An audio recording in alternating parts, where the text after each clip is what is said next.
was allowed, and I've said it wasn't the best choice.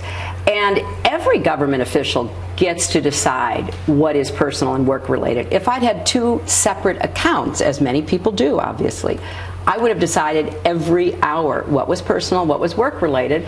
The law also says that the official gets to determine that, and that's what I did. So Hillary Clinton once again defending her decision on the email, the server as Secretary of State, slamming Republicans for creating the Benghazi committee. She calls it political. Judge Napolitano is a Fox News senior judicial analyst, and you saw the interview earlier today on the Today Show. Yes. It was live. It was interesting. She was animated. And she was angry. And I don't blame her. I don't blame her for being angry, because the legal noose around her throat is now being tightened, and it is a noose of her own creation.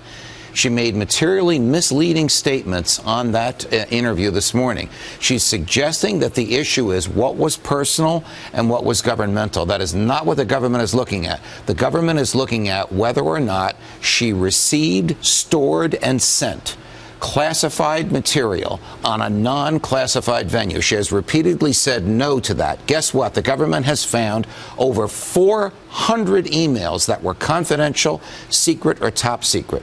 How she is going to explain this away before the Benghazi committee is what she's worried about, because it's nearly impossible to do. I have seen these emails. They're made public.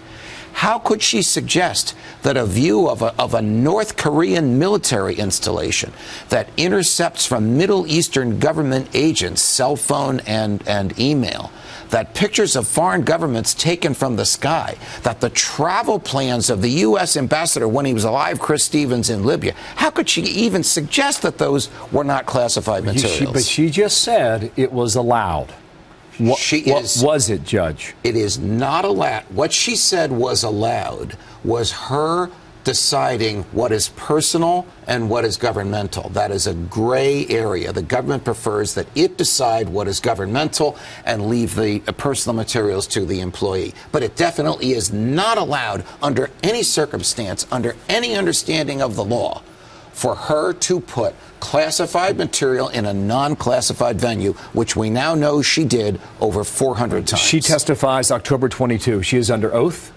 Yes, she's under oath. And as you state, she fears the potential for indictment here. What is the FBI director up to in the meantime? The FBI director, James Comey, announced on Friday afternoon two very interesting things. One is he receives daily updates on the progress of this investigation. It is unprecedented for the FBI director himself to receive daily updates on an investigation. He also said it is his understanding that this investigation will be finished shortly after Christmas, in the first half of January 2016. At that point, it will either recommend an indictment or no indictment. But he's getting information on this every day. Getting information daily. And what is significant about mid-January 2016? It's a month before the Iowa caucuses and New Hampshire primaries. That's true, too. She said, and we played this last hour, if I were president, there were Republicans and Democrats that are thinking about doing that in terms of investigation, I would have done everything to shut it down. I heard that, and I thought that was a direct shot at Barack Obama. I think she either is being critical of Barack Obama because she wants to separate herself from him, or she doesn't understand the power of the presidency. The president cannot shut down an investigation by the Congress when the Congress is controlled by the other party. Ask Richard Nixon. Thank you, Judge. You're welcome, Bill.